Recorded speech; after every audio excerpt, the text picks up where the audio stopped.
اعوذ باللہ من الشیطان الرجیم۔ پناہ مانگتا ہوں میں اللہ کی شیطان مردود سے۔ بسم اللہ الرحمن الرحیم۔ شروع اللہ کا نام لے کر جو بڑا مہربان نہایت رحم والا ہے۔ السلام علیکم ورحمۃ اللہ تعالی وبرکاتہ۔ محترم ناظرین گرامی اور سامعین کرام، آج آپ کی خدمت میں اپنی کتاب امثال الحدیث کے باب حضور نبی کریم صلی اللہ علیہ وسلم کے بارے میں امثال الحدیث میں سے ایک نہایت ہی خوبصورت حدیث آپ کے سامنے پیش کر رہے ہیں، جس کے اندر حضور پاک صلی اللہ علیہ وسلم اپنی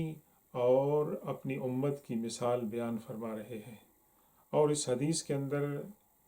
یہ بھی پتہ چل رہا ہے کہ اللہ کے رسول صلی اللہ علیہ وسلم اپنی امت کے لیے اور انسانوں کے لیے کتنے آپ شفقت کا مظاہرہ فرماتے ہیں اور بے چینی کا مظاہرہ فرماتے ہیں۔ تو اس حدیث کا عنوان ہم نے رکھا ہے، حضور انور صلی اللہ علیہ وسلم اپنی امت کی نجات کے لیے اس قدر فکر مند ہے کہ جس طرح قوم کا خیر خواہ انہیں ایسے دشمن سے ڈراتا ہے جس کو وہ دیکھ چکا ہوتا ہے۔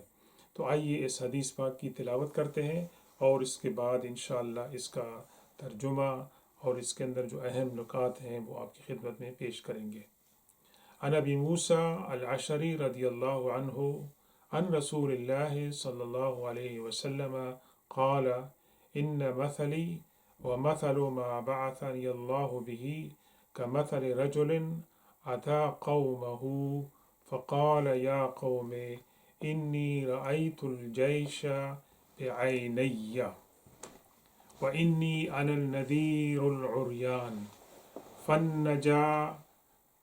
فأطاعه طائفة من قومه فأدلجوا فانطلقوا على مهلتهم وكذبت طائفة منهم فأصبحوا مكانهم فسبحهم الجيش فأهلكهم واجتاحهم فذلك مثل من أطاعني واتبع ما جئت به ومثل من عصاني وكذب ما جئت به من الحق أو كما قال رسول الله صلى الله عليه وسلم۔ رواه امام مسلم فی صحیحہ فی کتاب الفضائل باب شفقت صلی اللہ علیہ وسلم علی امتہ ومبالغتہ فی تحذیرہم مما یضرہم۔ تو اس حدیث کو روایت کرتے ہیں مشہور صحابی جناب سیدنا ابو موسیٰ الاشعری رضی اللہ تعالیٰ عنہ کہ اللہ کے رسول صلی اللہ علیہ وسلم فرمایا کہ بے شک میری مثال اور اس ہدایت اور پیغام کی مثال کہ جس کے ساتھ اللہ نے مجھے مبعوث فرمایا ہے، ایک ایسے شخص کے پاس طرح ہے، اس شخص کی طرح ہے کہ جو اپنی قوم کے پاس آ کر کہتا ہے کہ اے میری قوم، میں نے دشمن کو اپنی دونوں آنکھوں سے دیکھ لیا ہے، یعنی میں نے اپنے دشمن کو اپنی دونوں آنکھوں سے میں نے دیکھ لیا ہے، اور میں تمہیں کھلا خبردار کرنے والا ہوں، ڈرانے والا ہوں، پس تم اپنی نجات کی فکر کرو، اپنی بھلائی کی اور اپنے بچاؤ کی فکر کرو۔ تو اس شخص کے کہنے کے نتیجے میں اس کی قوم کا ایک گروہ جو ہے وہ اس کی فرمانبرداری کرتا ہے، اور رات کے اندھیرے کے اندر وہ وہاں سے نکل جاتے ہیں اور کسی جگہ جا کر پناہ لے لیتے ہیں، اور دوسرا جو گروہ ہے وہ کیا کہتے ہیں کہ یہ جو شخص ہے یہ جھوٹ بول رہا ہے، اور اس کی بات کو وہ نہیں مانتے، اور وہ اپنی جگہ پر یعنی اپنے شہر میں اپنی جہاں جگہ ان کی مقیم ہے جہاں پر وہاں پر وہ ٹھہرتے ہیں اور اس پر اصرار کرتے ہیں۔ تو کیا ہوتا ہے کہ صبح کے وقت فوری طور پر دشمن کا لشکر ان پر آ کر حملہ کر دیتا ہے اور انہیں ہلاک کرتا ہے اور انہیں تیس نیس کر دیتا ہے۔ تو آپ نے فرمایا کہ یہ مثال ہے اس شخص کی جس نے میری اطاعت کی، میری پیروی کی، اور اس شخص کی مثال ہے کہ جس نے میرے اور میرے پیغام کو جھٹلایا اور اس کا انجام جو ہے وہ کیا ہوا۔ بڑی خوبصورت مثال اللہ کے رسول صلی اللہ علیہ وسلم نے بیان فرمائی ہے کہ یہاں دشمن کو دیکھنے کا مطلب کیا ہے کہ جس دشمن کو وہ اپنی آنکھوں سے دیکھ چکا ہے، اور وہ کہہ رہا ہے کہ میں نے دونوں آنکھوں سے دشمن کو دیکھ لیا ہے، وہ نہ صرف طاق میں بیٹھا ہے بلکہ وہ روانہ ہو چکا ہے، اور وہ آ کر تمہارے اوپر حملہ کر دے گا۔ عربوں کے ہاں یہ ایک ٹریڈیشن ہوتی تھی کہ جب کبھی کوئی شخص کسی دشمن کو، کسی تکلیف کو دیکھتا تھا تو وہ دور سے آتی ہوئی ایک کپڑا ہلاتا تھا، اور اس کپڑے کو دیکھ کر اس کی آواز پہنچنے سے پہلے لوگوں کے ذہن میں یہ بات آ جاتی تھی کہ بہت کچھ سیریس بات ہے، کہ یہ شخص نے جو کپڑا اٹھایا ہوا ہے اس سے مراد یہ ہے کہ کوئی بہت ہی خطرناک بات ہے۔ تو وہ لوگ اس کی بات کو غور سے سنتے تھے، اور وہ جو کہتا تھا اس کی بات پر عمل کرتے تھے۔ تو اللہ کے رسول صلی اللہ علیہ وسلم نے اپنے آپ کو مثال دی ہے اس شخص کے ساتھ کہ جو مصیبت کے وقت اور دشمن کے حملے کے وقت اپنی قوم کو آگاہ کرتا ہے۔ تو یہ معمولی شخص نہیں ہے بلکہ قوم کا خیر خواہ ہے، قوم کا رہبر اور رہنما ہے۔ تو یہاں اللہ کے رسول صلی اللہ علیہ وسلم ان کو کس چیز سے وارن کر رہے ہیں، کون سی بات سے ان کو خبردار کر رہے ہیں؟ وہ ہے جہنم، کہ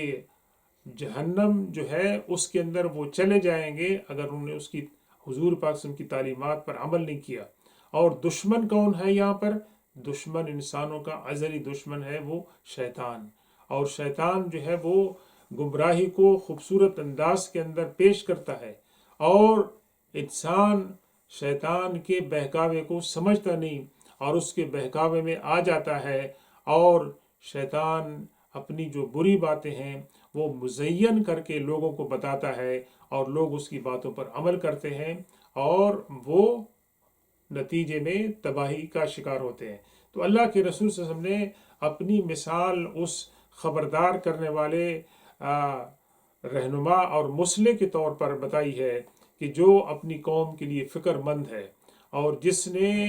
دشمن کو اپنی آنکھوں سے دیکھا ہے، محض وہم و خیال کی بات نہیں ہے بلکہ اس نے دیکھا ہے۔ تو یہاں اللہ کے رسول صلی اللہ علیہ وسلم نے جنت کو بھی دیکھا ہے، دوزخ کو بھی دیکھا ہے، اور آپ نے کوہ صفا پر جو پڑھ کے آپ نے کھڑے ہو کر اعلان فرمایا تھا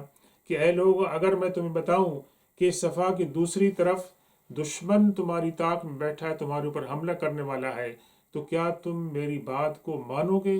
تو لوگوں نے جواب دیا تھا کہ ہم آپ کی بات کو مانیں گے، کیونکہ ہم نے آپ کو کبھی جھوٹ بولتے ہوئے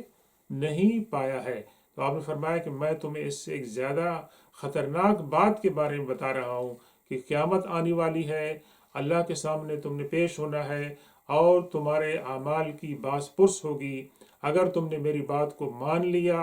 اور اس پر عمل کر لیا تو تم جنت میں جاؤ گے، اور اگر تم نے میری بات کو جھٹلایا تو تم لوگ جو ہے جہنم کا شکار ہوگے۔ تو اللہ کے رسول صلی اللہ علیہ وسلم نے یہاں دو انسانوں کی دو مطلب ہے کہ قسمیں بنائی ہیں۔ ایک وہ انسان ہیں جنہوں نے آپ کے پیغام پر آمنا و صدق نہ کہا، اس کو قبول کر لیا تو وہ نجات پالے، اور وہ انسان ہیں جنہوں نے آپ کے پیغام کو قبول نہیں کیا، اس کو جھٹلایا تو وہ تباہی کا شکار ہوئے۔ مسلمانوں کے لیے اس حدیث کے اندر کیا بات ہے کہ ان کی دنیاوی اور اخروی کامیابی اس کے اندر ہے کہ وہ اللہ کے رسول صلی اللہ علیہ وسلم کی تعلیمات پر عمل کریں۔ اللہ تعالی ہم سب کو حضور پاک صلی اللہ علیہ وسلم کی سنت اور سیرت پر عمل کرنے کی توفیق عطا فرمائے۔ سبحان ربک رب العزت عما یصفون وسلام علی المرسلین والحمد للہ رب العالمین۔